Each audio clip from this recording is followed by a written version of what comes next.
चांगल्या ठिकाणचं आहे ते म्हणजे आसाम राज्याचा एक स्टॉल या आदिवासी बांधवांनी लावला. या ठिकाणी एक सरांनी जे जाणकार आहेत त्यांनी माहिती अशी दिली की आसाममध्ये ज्या मुलीला नाचता येत नाही किंवा पारंपरिक नृत्य येत नाही, गाता येत नाही, तर तिचं लग्न होत नाही असं त्यांनी माहिती दिली. आणि ही जी लोक आहेत ना, ही स्वतः निसर्गाच्या सानिध्यात राहून ही घरं बनवत असतात. एक छोटासा स्टॉल त्यांनी इतका सुंदर पद्धतीने बनवला. हे बघा, खूप जबरदस्त. यांना वाद्य सुद्धा वाजवता आलं पाहिजे, यांच्या संस्कृतीमध्ये म्हटलेलं आहे. हे त्यांचं वाद्य. त्यांनी जे कपडे घातलेले आहेत ते त्यांनी स्वतः हाताने बनवलेले कपडे आहेत असं त्या सरांचं म्हणणं आहे. आणि हे जे बनवलंय सर, इसको क्या बोलते हैं? ये क्या है?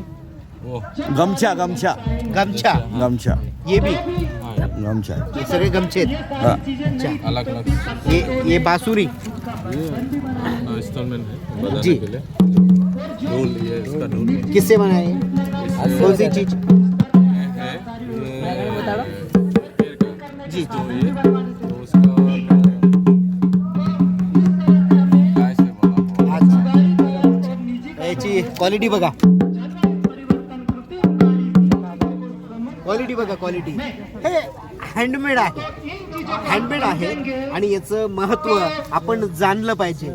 मला आगळं वेगळा वाटला हा स्टॉल, त्यामुळे मी या आसामच्या स्टॉलवर आलो.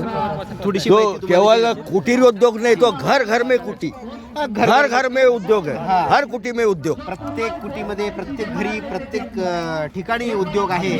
असं हे प्रभावशाली राज्य आहे आसाम. आणि त्या आसामचं वैशिष्ट्य स्वयंभू, प्रत्येक घर स्वयंभू स्वावलंबी है.